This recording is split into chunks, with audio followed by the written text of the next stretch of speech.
अस्सलाम वालेकुम। Welcome to chemistry sciences. आज की वीडियो में हम बात कर रहे हैं उन मेथड्स की जो पर्टिकुलरली एल्डिहाइड्स को प्रिपेयर करने के लिए इस्तेमाल किए जाते हैं। इन मेथड्स के नाम आपके सामने मौजूद हैं। इसमें सबसे पहला नाम है हाइड्रोफॉर्माइलेशन ऑफ टर्मिनल अल्कीन्स। इसमें देखें, टर्मिनल अल्कीन्स क्या होती हैं? ये वो अल्कीन्स हैं जिनमें डबल बॉन्ड कार्बन नंबर 1 के साथ अटैच होता है। डबल बॉन्ड एट पोजीशन 1 यानी 1 ब्यूटीन, 1 पेंटीन, 1 हेक्सीन वगैरह वगैरह, ये टर्मिनल अल्कीन्स कहलाती हैं। दूसरी तरफ हाइड्रोफॉर्माइलेशन, नाम बोलने के अंदाज से समझ आ रहा है। हाइड्रोफॉर्माइलेशन कि इसमें एडिशन हुई है हाइड्रो यानी हाइड्रोजन की और फॉर्माइल यानी के एल्डो ग्रुप की CHO। तो एक कार्बन पे हाइड्रोजन अटैच हो जाएगा, दूसरे कार्बन पे फॉर्माइल ग्रुप अटैच हो जाएगा। ये एक इंडस्ट्रियल प्रोसेस है और इंडस्ट्री में इस प्रोसेस को ऑक्सो प्रोसेस के नाम से जाना जाता है। Oxo process. पहले इसका रिएक्शन देखते हैं। इस रिएक्शन के लिए हम यूज कर रहे हैं यहां पे प्रोपीन को CH3 CH double bond CH2। तो प्रोपीन देख सकते हैं ये टर्मिनल अल्कीन है, इसमें डबल बॉन्ड पोजीशन 1 पे प्रेजेंट है। ये रिएक्शन करती है कार्बन मोनोऑक्साइड के साथ और हाइड्रोजन के साथ। याद रखें, कार्बन मोनोऑक्साइड और हाइड्रोजन का मिक्सचर ये वाटर गैस कहलाता है। मिक्सचर ऑफ कार्बन मोनोऑक्साइड और hydrogen is known as water gas. तो आप कह सकते हैं कि अल्कीन वाटर गैस से रिएक्शन करती है in presence of cobalt catalyst. और कोबाल्ट कैटलिस्ट जो यहां यूज होता है उसका फॉर्मूला है HCOCO टेट्रा, यानी हाइड्रोजन टेट्रा कार्बोनाइल कोबाल्ट 0। और इस रिएक्शन के लिए 2000 पाउंड पर स्क्वायर इंच प्रेशर रिक्वायर है और ये रिएक्शन 130 डिग्री सेल्सियस पर प्रोसीड करेगा, तो तब ही ये एल्डिहाइड प्रोड्यूस करेगा। अगर हाई टेम्परेचर पर रिएक्शन करवाया जाए तो फर्दर रिडक्शन होने की वजह से, क्योंकि हाइड्रोजन प्रेजेंट है, रिड्यूसिंग एनवायरनमेंट है, तो फर्दर रिडक्शन एल्डिहाइड को अल्कोहल में कन्वर्ट कर देती है। फिलहाल इसमें दो तरह के प्रोडक्ट पॉसिबल हैं। मेजर प्रोडक्ट जो पॉसिबल होगा वो है CH3 CH2 CH2 CHO। Note कर लें, इस कार्बन के साथ हाइड्रोजन अटैच हो गया और इस कार्बन के साथ फॉर्माइल ग्रुप अटैच हो गया। ये इसका मेजर प्रोडक्ट है। और माइनर अमाउंट्स के अंदर ये भी पॉसिबल है कि फॉर्माइल ग्रुप इस सेंट्रल कार्बन पे अटैच हो और हाइड्रोजन टर्मिनल कार्बन पे अटैच हो। ऐसी सूरत में हमें जो प्रोडक्ट मिलेगा that will be CH3 twice CH CHO। अब ये प्रोडक्ट कैसे बनता है तो मैकेनिज्म के अंदर जाके हम इस चीज को समझने की कोशिश करते हैं। मैकेनिज्म में सबसे इंपॉर्टेंट चीज जो पहले से मैं आपको बताता आ रहा हूं, आपने स्टेप्स के नाम याद रखने हैं और दूसरी चीज इसमें इलेक्ट्रॉन के फ्लो की डायरेक्शन आपको क्लियर होनी चाहिए कि इलेक्ट्रॉन कहां से कहां फ्लो करते जा रहे हैं। पहला स्टेप इसमें पाई कॉम्प्लेक्स फॉर्मेशन का है। पाई कॉम्प्लेक्स। और पाई कॉम्प्लेक्स कैसे बनता है इसके बारे में हम लास्ट वीडियो में बात कर चुके हैं कि पाई बॉन्ड किसी भी ट्रांजिशन मेटल के साथ एक वीक लिंकेज बनाता है। अच्छा, यहां पे एक बात मैं बता दूं दरमियान में कि हम इस कोबाल्ट कैटलिस्ट को शॉर्ट फॉर्म में रिप्रेजेंट कर रहे हैं MH। और जो मैं बात कर रहा था पाई कॉम्प्लेक्स कि पाई बॉन्ड एक ऐसी मेटल जो कि ट्रांजिशन से बिलोंग करती है, ट्रांजिशन सीरीज से बिलोंग करती है, उसके साथ एक वीक लिंकेज प्रोड्यूस करता है। और ये वीक लिंकेज क्यों होता है? बिकॉज इस मेटल के पास वेकेंट डी ऑर्बिटल प्रेजेंट होता है।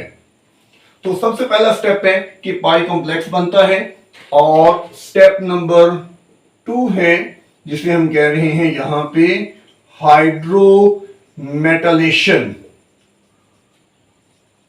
नाम से मतलब समझ आना चाहिए कि एक तरफ हाइड्रोजन अटैच होने जा रही है और दूसरी तरफ मेटल अटैच होने जा रही है। ये रिएक्शन कैसे प्रोसीड करेगा? CH3 CH double bond CH2, ये पाई कॉम्प्लेक्स हो गया, और इसके अंदर अरेंजमेंट चेंज करनी है आपने। यहां से बॉन्ड यहां ले आए और इस बॉन्ड को आप ऊपर की तरफ निकाल दें। दैट मीन कि ये हाइड्रोजन जो है ये कहीं और जाएगा और मेटल जो है वो इस तरफ अटैच होने जा रही है। तो मेटल को आपने यहां पे अटैच कर देना है, हाइड्रोजन इस तरफ अटैच हो जाएगी। एज अ रिजल्ट ये एक ऑर्गेनोमेटेलिक कंपाउंड बन जाएगा। और यही वो पॉइंट है जहां पे आपको दूसरा प्रोडक्ट भी समझ आएगा कि दूसरा प्रोडक्ट बनना कैसे पॉसिबल है। अगर मेटल सेंट्रल एटम पे लग जाए और हाइड्रोजन टर्मिनल कार्बन पे आ जाए तो फिर दूसरा प्रोडक्ट पॉसिबल है, जो कि आपको याद रखना है कि एक माइनर प्रोडक्ट है। मेजर प्रोडक्ट वही है जिसका मैं मैकेनिज्म लिख रहा हूं। नंबर 3 हम बात कर रहे हैं insertion of carbon monoxide. Insertion of carbon monoxide, और ये काम 2 स्टेप्स में मुकम्मल होना है। नंबर 1, कार्बन मोनोऑक्साइड इस मेटल के ऊपर अटैक करेगी, क्योंकि कार्बन मोनोऑक्साइड एक बेस है और ट्रांजिशन मेटल्स आमतौर पर लीविस एसिड का काम करती हैं। CH3 CH2 CH2 M, और ये आ गया हमारे पास कार्बन मोनोऑक्साइड का स्ट्रक्चर। अब इस स्ट्रक्चर को आप समझें, यहां से ऑक्सीजन कार्बन के साथ बॉन्डिंग करेगा और ये चीज कार्बन को अलाउ करेगी कि कार्बन मेटल के ऊपर अटैक करे। इस तरह से ये इलेक्ट्रॉन के फ्लो को आप देख रहे हैं, और यहां बन जाएगा हमारे पास CH3 CH2 CH2 और M, और M के साथ C triple bond O positive. दूसरे स्टेप में, इंसर्शन के दूसरे स्टेप के अंदर यहां रीअरेंजमेंट करनी है, क्योंकि कार्बन मेटल बॉन्ड एक वीक बॉन्ड है, in comparison carbon carbon bond एक स्ट्रॉन्ग बॉन्ड है। तो आपने इसको रीअरेंज करवाना है, और वो रीअरेंजमेंट कैसे होगी? CH3 CH2 CH2 M C triple bond O positive. यहां से इलेक्ट्रॉन वापस करें इसको, और इस बॉन्ड को आप निकाल दें। दैट मीन कि मेटल और कार्बन बॉन्ड ब्रेक कर जाएगा, कार्बन ऑक्सीजन बॉन्ड ब्रेक कर जाएगा, और अब कार्बन कार्बन बॉन्ड बनेगा। ये गौर करें, CH3 CH2 CH2, यहां से कार्बन मेटल बॉन्ड ब्रेक हो गया, कार्बन कार्बन बॉन्ड बनाए, और कार्बन के साथ मेटल भी मौजूद है सिंगल बॉन्ड के जरिए से, और कार्बन के साथ ऑक्सीजन मौजूद है डबल बॉन्ड के जरिए से। तो ये है इंसर्शन ऑफ कार्बन मोनोऑक्साइड। और फाइनल स्टेप जो इस मैकेनिज्म के अंदर है, that is the reductive cleavage. इससे पिछली वीडियो में ऑक्सीडेटिव क्लीवेज का लफ्ज आप सुन चुके हैं। आज हम बात कर रहे हैं रिडक्टिव क्लीवेज, जिसे आप हाइड्रोजिनोलाइसिस भी कह सकते हैं, कि हाइड्रोजन ऐड होती है along with breakage of sigma bond। CH3 CH2 CH2 C double bond O M, plus H single bond H, यहां से ये बॉन्ड ब्रेक करेगी और यहां से ये बॉन्ड ब्रेक करेगी, और ये हाइड्रोजन कार्बन से और हाइड्रोजन मेटल के साथ मिल जाएगी, जिसकी वजह से जो मेटल कैटालिस्ट है, जो बेसिकली यहां पे कोबाल्ट कैटालिस्ट है, वो रीजनरेट हो जाएगा। प्रोडक्ट है हमारा CH3 CH2 CH2 C double bond O H plus MH। तो ये कैटालिस्ट है और ये दोबारा अगले रिएक्शन के लिए अवेलेबल होगा ना। ये है हाइड्रोफॉर्माइलेशन ऑफ टर्मिनल अल्कीन्स, जो कि पर्टिकुलरली एल्डिहाइड्स को प्रिपेयर करने के लिए इस्तेमाल होती है। दूसरा रिएक्शन बहुत इंपॉर्टेंट रिएक्शन है, known as Gattermann Koch reaction. Reaction number 2, नाम भी याद रखें, और ये रिएक्शन बुनियाद आमतौर पर बाय नेम आते हैं। अच्छा, आपको इसकी स्कीम भी याद होनी चाहिए। बाज़ औक़ात वो कंफ्यूज करने के लिए डायरेक्ट स्कीम पूछता है, वो नाम नहीं पूछता। तो दोनों अंदाज में, रिएक्शन के अंदाज में भी और नाम से भी आपने ये चीज याद रखनी है। गेटरमैन कोच रिएक्शन, ये उस्ताद शागिर्द हैं जिन्होंने ये मेथड डेवलप किया था 1897 के अंदर। और इस मेथड की एक खास बात, इनफैक्ट सबसे इंपॉर्टेंट बात, कि ये मेथड पर्टिकुलरली एरोमेटिक एल्डिहाइड्स के लिए इंपॉर्टेंट है। इनफैक्ट एरोमेटिक एल्डिहाइड्स ही इस प्रोसेस में तैयार की जा सकती हैं, एरोमेटिक एल्डिहाइड्स। अब इसका रिएक्शन किस तरह से है, तो इसके रिएक्शन के अंदर बेंजीन यूज होगी, एरोमेटिक है तो बेंजीन का तो जिक्र आएगा ही, बेंजीन यूज करोगे, प्लस कार्बन मोनोऑक्साइड यहां पे यूटिलाइज की जाएगी, प्लस HCl यूज होगा, और AlCl3 Lewis acid as a catalyst. AlCl3 याद रखें, ये लीवस एसिड है और ये एज अ कैटालिस्ट यहां पे यूटिलाइज हो रहा है। और इस रिएक्शन के लिए 1000 psi पाउंड पर स्क्वायर इंच टेम्परेचर रिक्वायर्ड होता है।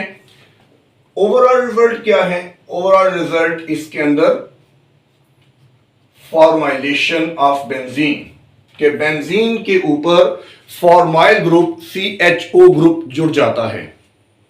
इस मेथड का मैकेनिज्म आप देखेंगे, बेंजीन की रिएक्शन अगर आपको याद है, नाइट्रेशन, सल्फोनेशन वगैरह, तो उस रिएक्शन से मिलता है। इनफैक्ट असाइलेशन वाला जो रिएक्शन हमने स्टडी किया हुआ है, एग्जैक्टली वही मैकेनिज्म है। तो मैकेनिज्म के अंदर पहली बात हमें स्टेप्स याद करने हैं। मैकेनिज्म, पहला स्टेप बेंजीन की रिएक्शन में पहला जो स्टेप है वो है फॉर्मेशन ऑफ इलेक्ट्रोफाइल। बेंजीन एक वीक न्यूक्लियोफाइल होती है और इसके लिए एक स्ट्रॉन्ग इलेक्ट्रोफाइल रिक्वायर्ड होता है। तो यहां पे पहला स्टेप है फॉर्मेशन ऑफ इलेक्ट्रोफाइल। इलेक्ट्रोफाइल कैसे बनेगा? कार्बन मोनोऑक्साइड, मैं इसे ओपन करके लिख रहा हूं, प्लस HCl, HCl को भी ओपन कर लेते हैं, और in presence of AlCl3 which is the Lewis acid.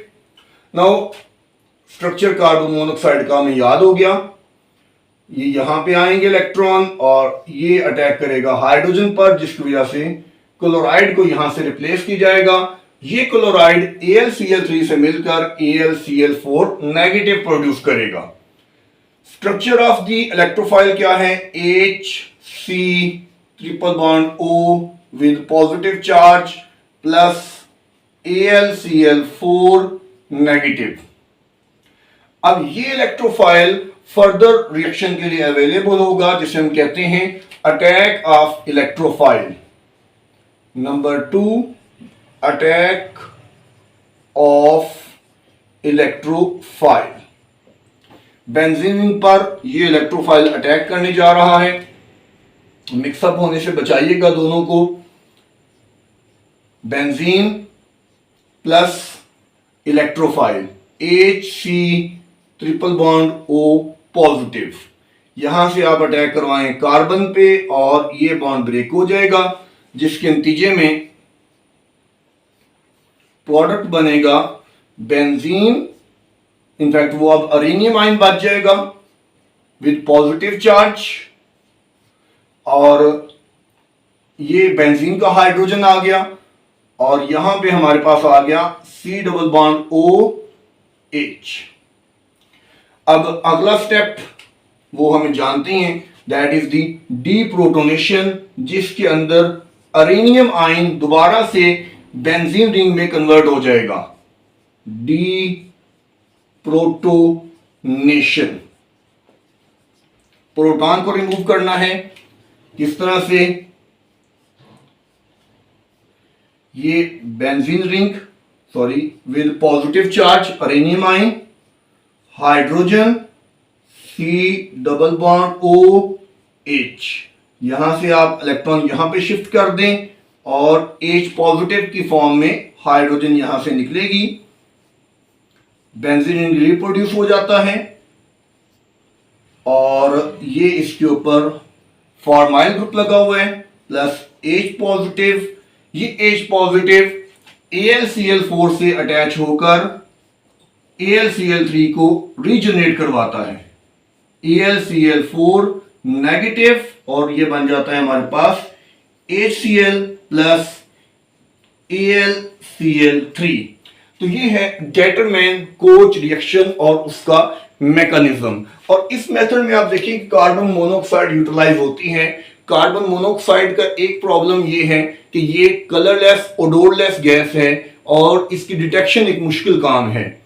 इस वजह से गेटरमैन ने अगले 10 साल के अंदर इसका एक दूसरा रास्ता ढूंढा, जिसे हम कहते हैं मॉडिफाइड गेटरमैन कोच रिएक्शन, या सिंपली हम उसे कहते हैं गेटरमैन रिएक्शन। तो हम उस रिएक्शन को भी देखते हैं। गेटरमैन रिएक्शन के अंदर बुनियादी डिफरेंस कार्बन मोनोऑक्साइड की जगह पे हाइड्रोजन सायानाइड का इस्तेमाल है। रिएक्शन को देखें, इसमें बेंजीन का रिएक्शन हाइड्रोजन सायानाइड के साथ करवाया जाता है इन प्रेजेंस ऑफ HCl, और बाकी चीजें ऑलमोस्ट उसी तरह से हैं। AlCl3 Lewis acid as a catalyst use होता है और साथ इसमें वाटर रिक्वायर्ड होता है, जो कि इसमें बनने वाले इमोनियम साल्ट की हाइड्रोलिसिस करेगा। इमोनियम साल्ट, एक भी इसका नाम लिखते हैं, पहले प्रोडक्ट लिख लें। बनना इसमें भी हमारे पास वही है, यानी बेंजल्डिहाइड। बाकी जो प्रोडक्ट है वो हम मैकेनिज्म में देख लेते हैं कि वो क्या बनेगा। ये रिएक्शन है, ये स्कीम है इसकी, इसको पहले अच्छी तरह देख लें। इसमें HCN, जिस तरह से कार्बन मोनोऑक्साइड की बात की कि उसको हैंडल करना एक डिफिकल्ट प्रोसेस है, HCN को हैंडल करना भी एक डिफिकल्ट प्रोसेस है, और इसी वजह से HCN को ड्यूरिंग द रिएक्शन प्रोड्यूस करवाया जाता है। एक टेक्निक है जिसको कहते हैं इन सीटू। इस टेक्निक के अंदर बजाय कि HCN को डायरेक्ट यूज करने के, वो केमिकल्स यूज किए जाते हैं जो during the reaction HCN produce करते हैं। फॉर एग्जांपल HCl तो मौजूद है और HCl के साथ सोडियम सायानाइड का इस्तेमाल किया जाता है।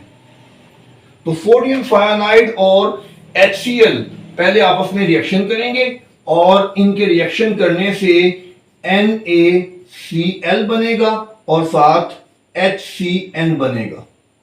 तो ड्यूरिंग द रिएक्शन HCN बनेगा और ये रिएक्शन में इस्तेमाल हो जाएगा। This technique is known as in situ. अब इसका मैकेनिज्म क्या है?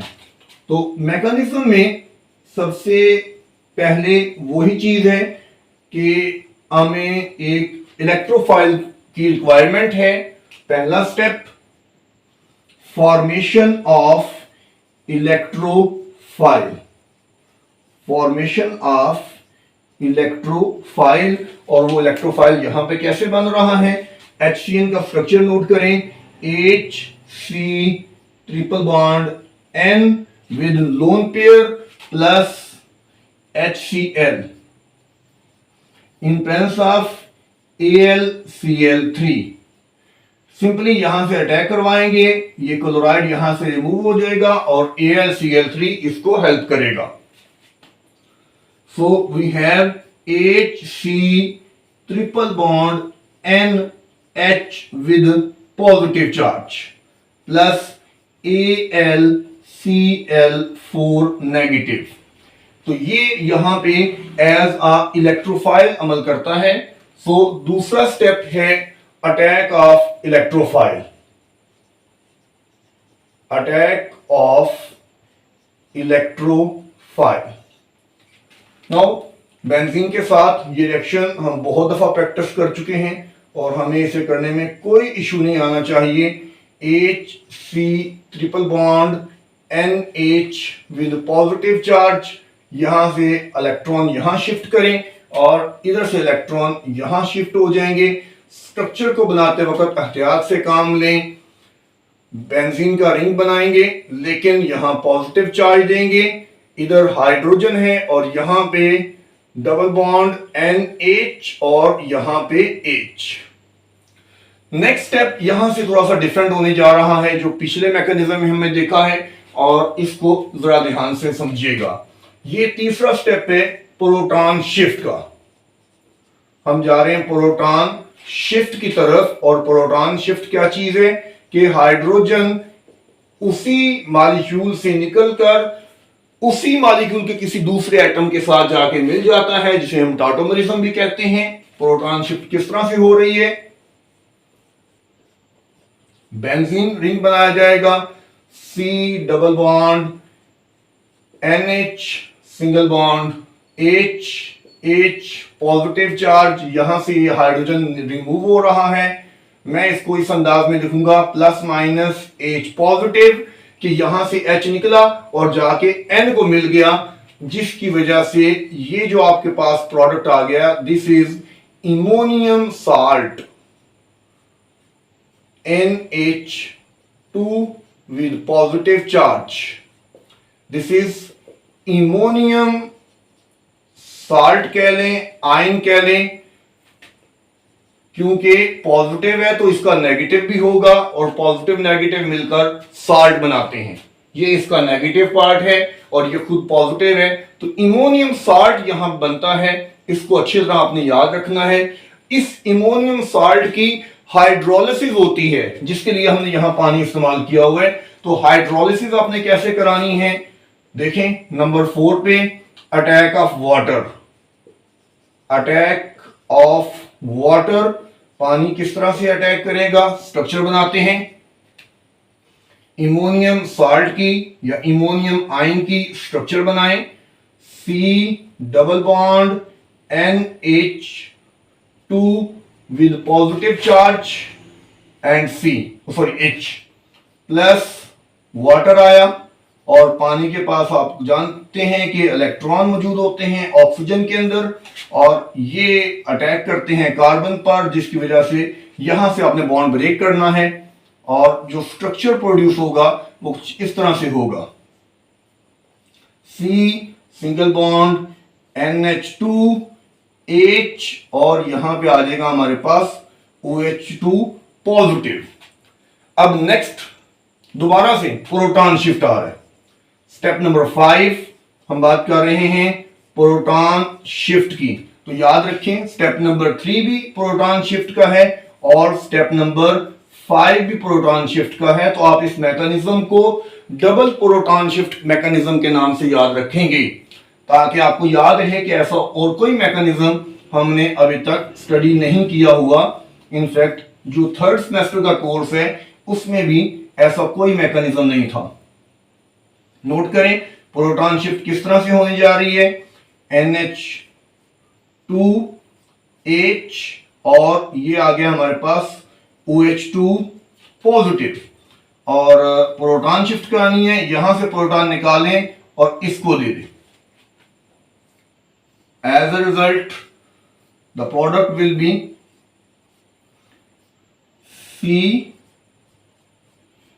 CNH3 with positive charge H and OH. Finally हमारे पास है रिमूवल ऑफ अमोनिया नंबर 6 पे।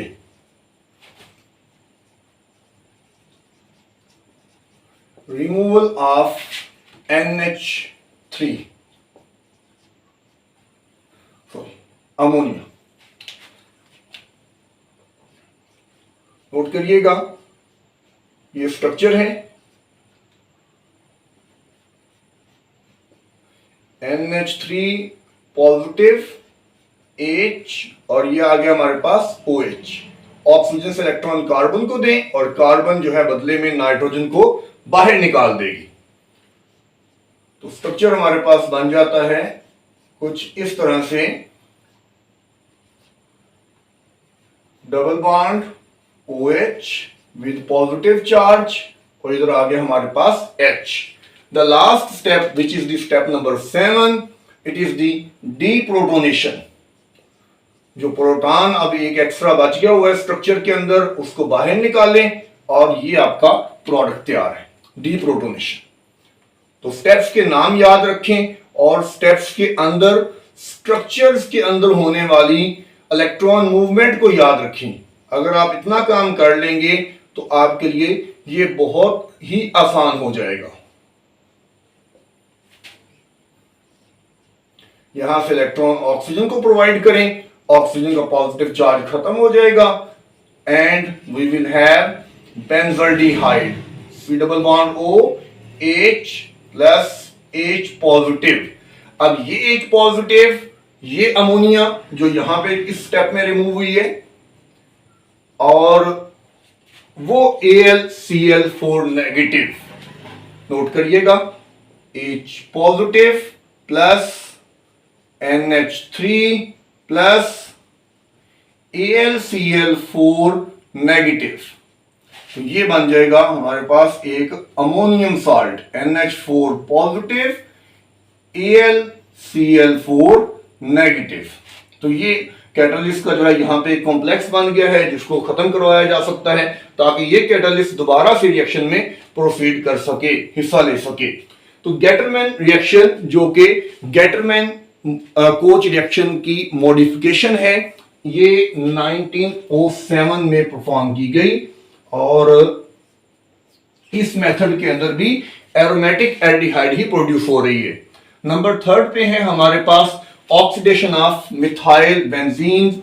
ये कोई इतना इंपॉर्टेंट टॉपिक नहीं है, पेपर के पॉइंट ऑफ व्यू से बात कर रहा हूं, लेकिन इंफॉर्मेशन के लिए तो एटलीस्ट आपको इसको याद रखना चाहिए। कभी ना कभी किसी ना किसी सिंथेसिस में ये हमारे काम आ सकता है। नॉर्मली हम यही जानते हैं कि मिथाइल बेंजीन की ऑक्सीडेशन होती है, मिथाइल क्या अल्काइल बेंजीन की ऑक्सीडेशन होती है, और ऑक्सीडेशन करने के लिए हम यूज करते हैं KMnO4 या K2Cr2O7 अंडर एसिडिक, और KMnO4 के केस में बेसिक मीडिया भी यूज किया जाता है। तो अल्काइल बेंजीन जब इसकी ऑक्सीडेशन होती है, it is converted into benzoic acid. अब आप गौर करें कि यहां पे अल्काइल ग्रुप है जो एसिड ग्रुप में कन्वर्ट हुए। तो ये अल्काइल ग्रुप जो एसिड ग्रुप में कन्वर्ट हुआ है ना, ये डायरेक्टली कभी भी नहीं कन्वर्ट होता, बल्कि एक तरतीब चलती है। और वो तरतीब क्या है कि अल्केन, इससे पहले अल्कोहल बनता है, अल्कोहल से एल्डिहाइड और एल्डिहाइड से एसिड बनता है। ये ऑक्सीडेशन का असूल है और रिडक्शन भी बिल्कुल इसके ऑपोजिट चलती है। अल्केन, उससे अल्कोहल, अल्कोहल से एल्डिहाइड और एल्डिहाइड से एसिड। आप इस स्कीम को टेट्रा ए के नाम से याद रख सकते हैं। तो इस स्कीम में हमें ये बात समझ आती है कि कहीं कहीं दरमियान में कहीं ना कहीं एल्डिहाइड जरूर बनता है। सो अगर हम ऐसी कंडीशन इस्तेमाल कर लें जो कि रिएक्शन को स्टॉप करवा दे एल्डिहाइड पे, तो फिर ये रिएक्शन हमें बजाय एसिड के एल्डिहाइड देगा। और वो कंडीशन क्या है? वो कंडीशन है कि जिसमें मिथाइल बेंजीन को ईथर की प्रेजेंस के अंदर ट्रीट किया जाता है with chromic oxide, sorry ether नहीं बल्कि asterisk anhydride, CH3CO twice O, asterisk anhydride और क्रोमिक ऑक्साइड, इन दोनों की मौजूदगी में मिथाइल बेंजीन को ट्रीट करवाया जाता है और मिथाइल बेंजीन एस्टिक एनहाइड्राइड के साथ पर्टिकुलर रिएक्शन करते हुए जेमिनल डाई एस्टर बनाती है। मैंने लफ्ज बोला है geminal di ester. Di ester तो समझ आ गया कि दो एस्टर यहां पे बनेंगे। और जेमिनल क्या है? जेमिनल का मतलब ये होता है कि वो एक ही कार्बन पर अटैच होंगे, जैसा कि नोट करें CH रह जाएगा, CH3 की बजाय ये CH रह जाएगा और इसके साथ आपने दो एस्टर ग्रुप लगा देने हैं। ये एस्टर ग्रुप लगा दिए CH3, इस तरह से दो एस्टर ग्रुप आपने इसके साथ लगा देने हैं। तो this is called the geminal di ester. इसको जेम डाई एस्टर में लिख रहा हूं और इसको इसी तरह से लिखा जाता है। जेमिनल डाई एस्टर एक स्टेबल कॉम्प्लेक्स है और इस स्टेबल कॉम्प्लेक्स को सेपरेट किया जा सकता है और सेपरेट करके इसकी हाइड्रोलिसिस करवाई जा सकती है। तो इसकी जब हाइड्रोलिसिस करवाई जाएगी, यानी इसका वाटर से रिएक्शन करवाया जाएगा इन प्रेजेंस ऑफ एसिड कैटालिस्ट, तो ये हमें देगा हमारा रिक्वायर्ड प्रोडक्ट जो कि है बेंजल्डिहाइड CHO। तो ये ऑक्सीडेशन ऑफ मिथाइल बेंजीन का वो तरीका है जो हमें बचाए कि यहां से शुरू करके अल्काइल से शुरू करके डायरेक्ट एसिड दे, तो ये एसिड की बजाय एल्डिहाइड प्रोड्यूस करता है और मिथाइल बेंजीन की ऑक्सीडेशन करने का एक अल्टरनेटिव मेथड भी है जो बेसिकली ऑक्सीडेशन तो नहीं है लेकिन रिजल्ट उसको ऑक्सीडेशन होता है। तो उसको भी देखते हैं अगली स्लाइड के अंदर।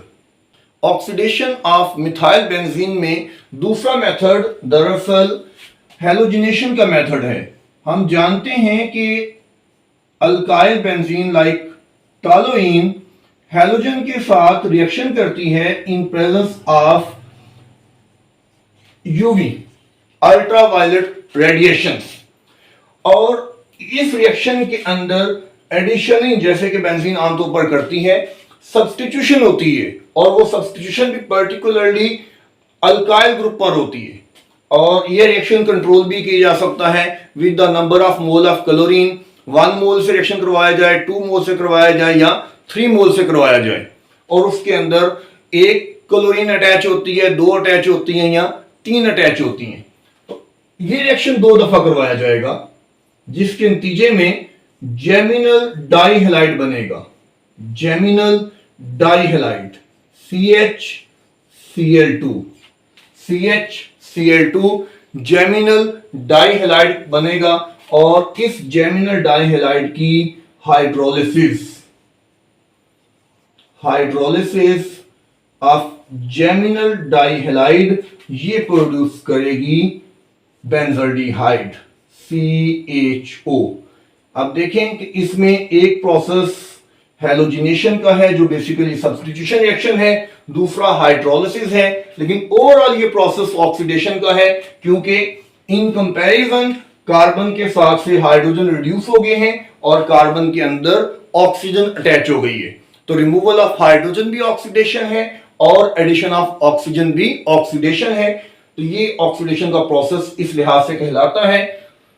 नेक्स्ट मेथड जो हम पढ़ रहे हैं ये पर्टिकुलरली फिनोल के लिए है, which is the very important and very famous reamer टीमन reaction. इसको हम फिनोल की केमिस्ट्री में डिटेल में डिस्कस कर चुके हैं। यहां सिर्फ और सिर्फ मैं आपको इसका इंट्रोडक्शन दूंगा, डिटेल मैकेनिज्म आपको फिनोल के टॉपिक में देखना है। रीमर टीमन रिएक्शन, इस रिएक्शन के लिए फिनोल को इस्तेमाल किया जाता है और फिनोल रिएक्ट करती है with chloroform CHCl3 in presence of aqueous NaOH at 70 degree Celsius. Conditions बहुत इंपॉर्टेंट होती हैं ऑर्गेनिक केमिस्ट्री में। मैकेनिज्म के पहले जो चीज आपको अच्छी तरह तैयार होनी चाहिए वो ये रिएक्शन और इसकी कंडीशन। मैकेनिज्म बाद की बात है, मैकेनिज्म को तैयार करना इंपॉर्टेंट है, लेकिन उससे भी इंपॉर्टेंट ये चीज है कि आपको रिएक्शन और कंडीशंस अच्छी तरह याद हों। और इसके नतीजे में हमारे पास जो आएगा that is the phenolic aldehyde. या फिनोलिक ग्रुप भी प्रेजेंट होगा और इसमें एल्डिहाइड ग्रुप भी प्रेजेंट होगा, that is this particular compound salicylaldehyde. इसका मैकेनिज्म क्या है ये आपने फिनोल के टॉपिक में देखना है। नेक्स्ट हम चलेंगे और हम बात करेंगे बहुत बहुत इंपॉर्टेंट टॉपिक की, विच is the reduction of acid chlorides. बहुत इंपॉर्टेंट टॉपिक है। यू कैन सिंपली से फ्रॉम एसिड क्लोराइड्स। और एसिड क्लोराइड से दो मेथड आते हैं और दोनों ही पेपर के लिए बहुत इंपॉर्टेंट हैं। पहला मेथड जो हम पढ़ने जा रहे हैं that is the Rosenmund reduction. By name जो रिएक्शन है ये पर्टिकुलरली इंपॉर्टेंट होते हैं। Rosenmund reduction which is basically the catalytic hydrogenation of acid chlorides. Sometimes you can call this one as hydrogenolysis, catalytic hydrogenolysis. अभी हम इसका जब process देखते हैं तो ये सारी चीजें हमें क्लियर हो जाएंगी। इसमें किया क्या जाता है, पहले तो इसकी टेक्निक याद रखें कि xylene बॉइलिंग xylene और एसिड क्लोराइड का मिक्सचर लिया जाता है, एसिड क्लोराइड, और इसमें कैटालिस्ट रखा जाता है या इसको कैटालिस्ट में डाला जाता है और इस मिक्सचर के अंदर से हाइड्रोजन पास करवाई जाती है। इनका मिक्सचर जो है, जो कैटालिस्ट है और बॉइलिंग xylene और एसिड क्लोराइड, इस सारे को मिक्स करके इस पूरे मिक्सचर में से हाइड्रोजन गैस पास करवाई जाती है। Hydrogen gas is passed. तो ये इसका प्रोसीजर है। अब इसके अंदर मैं आपको पहले कैटालिस्ट बताऊं कि कैटालिस्ट क्या होता है। तो याद करें, यहां जो कैटालिस्ट हमने यूज करना है वो एक बहुत ही इंपॉर्टेंट कैटालिस्ट है, which is the palladium impregnated on barium sulphate. Barium sulphate की सरफेस के ऊपर पैलेडियम को खुबोया जाता है, वहां डाला जाता है। This is what we mean by impregnated. तो palladium impregnated on barium sulphate surface, और साथ ही साथ इस कैटालिस्ट की एक्टिविटी को मॉडरेट करने के लिए एक कैटालिटिक पॉइजन यूज की जाता है, जो कि आमतौर पर क्यूनोलीन इस्तेमाल होती है या सल्फर यूज होता है। ये क्यूनोलीन या सल्फर, जैसे मैं बता रहा हूं, दिस इज कैटालिटिक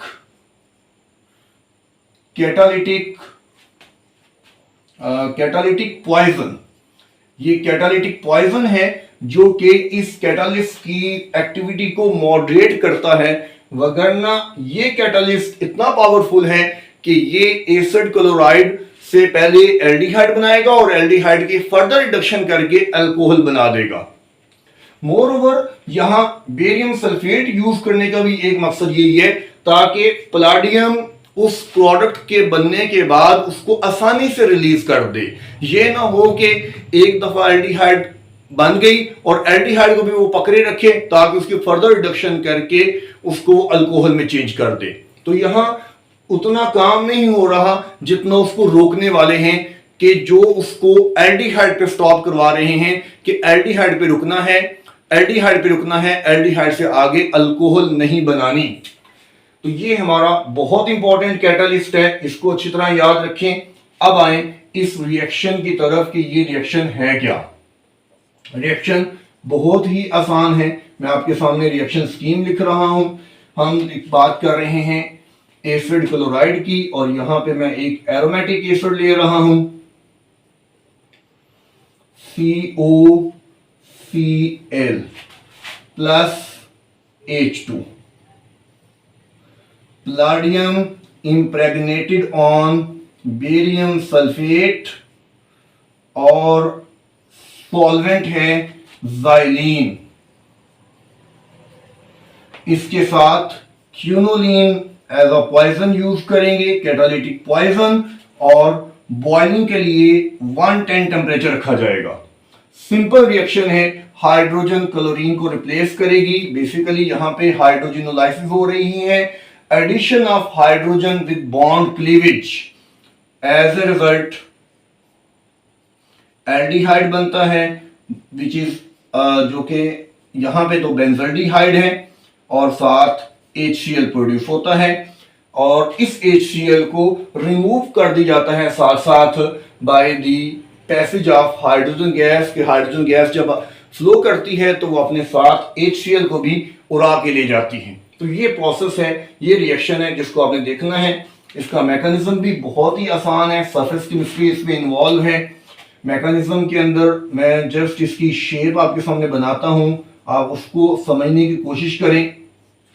लाइक ये मेटल सरफेस है, और मेटल सरफेस के साथ हाइड्रोजन अटैच होने जा रही है। ये देखें, हाइड्रोजन मेटल सरफेस के ऊपर एडजॉर्ब हो जाती है, हाइड्रोजन मेटल सरफेस पर एडजॉर्ब हो जाती है, और अब इसके साथ दूसरी चीज भी रिएक्शन करने के जो आई है, that is the acid chloride, जो इस जगह पे हम यूज कर रहे हैं, एक एरोमेटिक एसिड क्लोराइड। उसको भी आप इसके साथ अटैच कर दें, लेकिन इस तरह से अटैच करें कि रिएक्शन होना पॉसिबल हो, रिएक्शन को पॉसिबल करवाएं। ये गौर करें, ये बेंजीन रिंग, ये साथ थोड़ी सी अटैचमेंट कर दें इसकी, और ये C डबल बॉन्ड O, और ये Cl, और इसके नीचे ये हाइड्रोजन। तो यहां रिएक्शन होगा, HC से मिल जाएगा, HCl से मिल जाएगा, और इसका फर्दर प्रोसेस क्या होगा? फर्दर प्रोसेस ये होगा कि मेटल सरफेस सेपरेट हो जाएगी, HCl भी सेपरेट हो जाएगा, और जो प्रोडक्ट है विच इज बेंजल्डिहाइड वो भी सेपरेट हो जाएगा, C डबल बॉन्ड OH। तो ये इसका मैकेनिज्म है, जो कि बड़ा सिंप्लीफाइड मैकेनिज्म है, सरफेस केमिस्ट्री इन्वॉल्व है, एडसॉर्प्शन का प्रोसेस है। तो ये इंपॉर्टेंट मैकेनिज्म था, इंपॉर्टेंट रिएक्शन था, इसको अच्छी तरह आपने तैयार करना है। रोजेनलैंड रिडक्शन, जो कि एसिड क्लोराइड से एल्डिहाइड्स को प्रिपेयर करने में हमें मदद देता है, और इसका जो दूसरा पार्ट है that is also very important. यहां रोजेनलैंड रिडक्शन की है, जो कि कैटालिटिक हाइड्रोजिनेशन है या हाइड्रोजिनोलाइसिस आप इसे कह सकते हैं, और ये दूसरा जो है it is by the reducing agent. Reducing agent, हम एक बड़े पावरफुल रिड्यूसिंग एजेंट को जानते हैं, जो कि इतना पावरफुल है कि वो एसिड क्लोराइड्स को डायरेक्टली अल्कोहल में चेंज कर देता है, एसिड क्लोराइड को रिड्यूस करके अल्कोहल में चेंज कर देता है। और ये कैटालिस्ट सॉरी ये जो एजेंट है reducing agent, it is the lithium aluminium hydride in ether. ये बहुत पावरफुल रिड्यूसिंग एजेंट है, लेकिन इसको हम यहां यूज नहीं कर रहे, बिकॉज प्रोसेस को एल्डिहाइड पे स्टॉप करना है। एसिड क्लोराइड से सिर्फ एल्डिहाइड बनानी है, अल्कोहल नहीं बनानी। तो उसके लिए एक मॉडिफिकेशन की जाती है, और वो मॉडिफिकेशन क्या है कि बजाय के लिथियम एल्यूमिनियम हाइड्राइड यूज करने के यूज किया जाता है tri tertiary butoxy lithium aluminium hydride.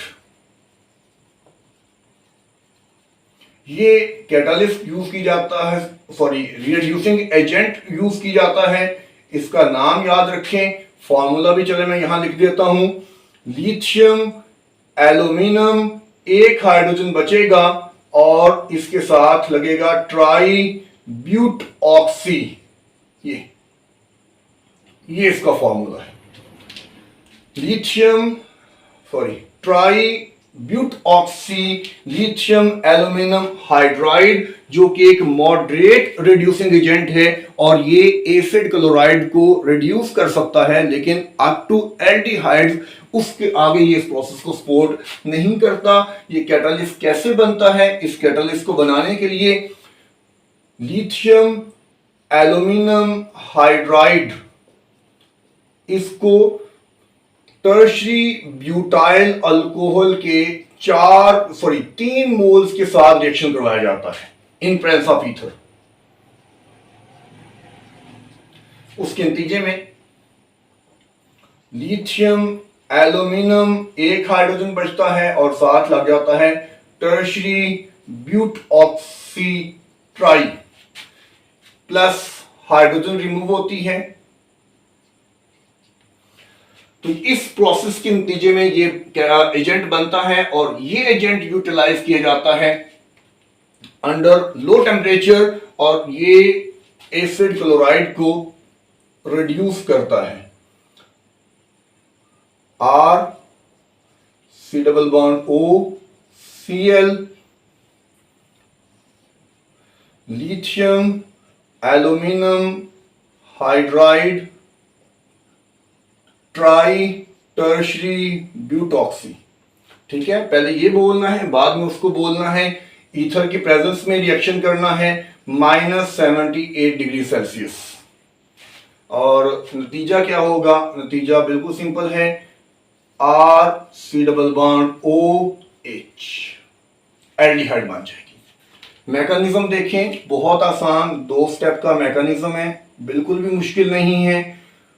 आमतौर पर लिथियम एल्यूमिनियम हाइड्राइड की जो मैकेनिज्म है ये कॉम्प्लेक्स मैकेनिज्म है, जैसे कि आगे हम देखेंगे भी, लेकिन यहां पे ये बड़ा सिंप्लीफाइड मैकेनिज्म है। गौर करें, इसमें जो एक्टिव एजेंट है वो ये हाइड्राइड वाला पोर्शन है। और ये किस तरह से है? एल्यूमिनियम के साथ आप टर्शरी ब्यूट ऑक्सी के 3 मॉलिक्यूल लगे रहने दें, ग्रुप लगे रहने दें और साथ हाइड्रोजन लगा दें। यहां नेगेटिव चार्ज है एल्यूमिनियम पर। अब इसका रिएक्शन हम करवा रहे हैं विद ये Cl। नाउ ये हाइड्रोजन यहां से निकलेगी, अटैक करेगी कार्बन पर और उसके नतीजे में it will become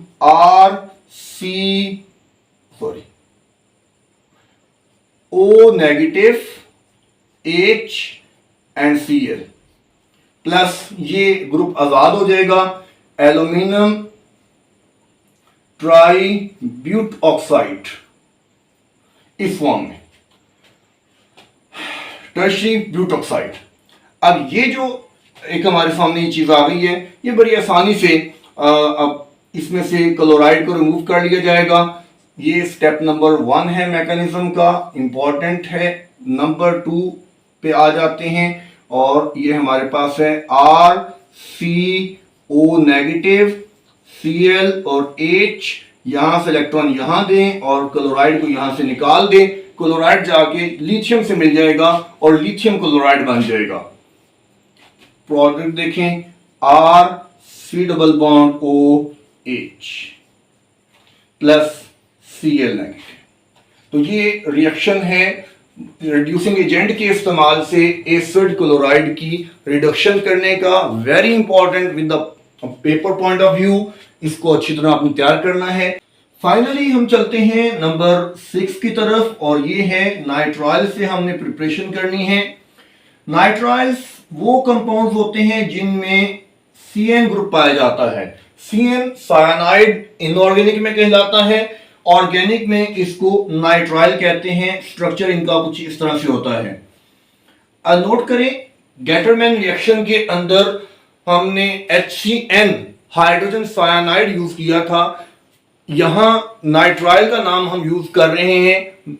process scheme दोनों की सेम है और फिलहाल हमने स्टीफन रिएक्शन के अंदर सिर्फ स्कीम याद करनी है, स्कीम को देखना है। हमने ना तो इसकी बैलेंस केमिकल इक्वेशन पे जाना है और ना ही हमने इसके मैकेनिज्म को नोट करना है, स्कीम देखनी है। और स्कीम गेटरमैन रिएक्शन वाली है क्या कि पहले नाइट्राइल कन्वर्ट होगा इमोनियम साल्ट में और फिर उस इमोनियम साल्ट की हाइड्रोलिसिस होगी और हाइड्रोलिसिस से एल्डिहाइड मिलेगी।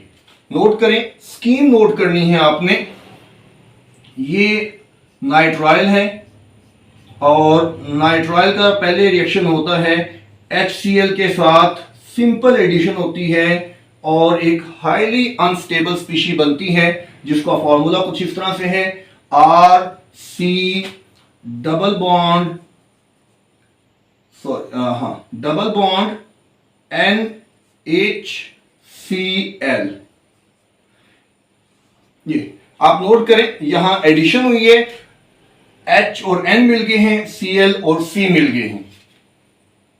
और फर्दर आगे ये रिएक्शन करता है विद स्टेनस क्लोराइड और HCl के साथ। ये स्टेनस क्लोराइड और HCl बुनियादी रिएजेंट हैं नाइट्राइल से एल्डिहाइड प्रिपेयर करने वाले, या आप इसको स्टीफन रिएजेंट कह सकते हैं। ये स्टीफन रिएक्शन के मेन रिएजेंट हैं जो एक्चुअली रिडक्शन परफॉर्म कर रहे हैं। इस प्रोसेस में समझने की कोशिश करेंगे तो एक्चुअल रिडक्शन होती है और रिडक्शन के बाद हाइड्रोलिसिस होती है और हाइड्रोलिसिस के नतीजे में एल्डिहाइड मिलती है। यहां फिलहाल जो चीज सबसे इंपॉर्टेंट है वो ये है कि हमने प्रोडक्ट याद करना है कि स्टेनस क्लोराइड जब इस अनस्टेबल स्पीशी के ऊपर एक्ट करता है तो प्रोडक्ट क्या बनाता है, और प्रोडक्ट बनता है इमोनियम साल्ट। उस इमोनियम साल्ट का फॉर्मूला नोट करें RCH double bond NH2 positive HSNCl4 negative. ये आपने इकट्ठा लिखना है, RCH double bond NH2 positive HSNCl4 negative. ये है जिसको मैं बोल रहा हूं इमोनियम साल्ट। इमोनियम साल्ट, ये इमोनियम साल्ट फर्दर हाइड्रोलिसिस से गुजरता है, इसकी हाइड्रोलिसिस होती है। हमने स्कीम याद कर रहे हैं, हमने रिएक्शन का मैकेनिज्म नहीं देखना। स्कीम सिर्फ ये बताती है कि इसमें कौन कौन से इंपॉर्टेंट स्टेजेस इन्वॉल्व हैं और उन स्टेजेस को हमने याद रखना है। नाइट्राइल से हाईली अनस्टेबल स्पीशी बनेगी जो कि स्टेनस क्लोराइड और HCl से फर्दर रिएक्शन करती हुई इमोनियम साल्ट में कन्वर्ट हो जाएगी। इमोनियम साल्ट की हाइड्रोलिसिस होगी तो उससे हमारा प्रोडक्ट बनेगा विच इज दी एल्डिहाइड। ये एल्डिहाइड बन जाएगा। सो इस तरह से नाइट्राइल से एल्डिहाइड प्रिपेयर की जाते हैं by using the Stephen reaction, या आप इसे कह सकते हैं by reduction with stannous chloride and HCl। तो ये वो सारे मेथड हैं जो पर्टिकुलरली एल्डिहाइड प्रिपेयर करने में इस्तेमाल होते हैं। आने वाली वीडियो में हम उन मेथड्स पर बात करेंगे जो कीटोन्स को प्रिपेयर करने के लिए इस्तेमाल होते हैं। अपना क्वेश्चन कमेंट सेक्शन में मेंशन करें। अल्लाह हाफिज।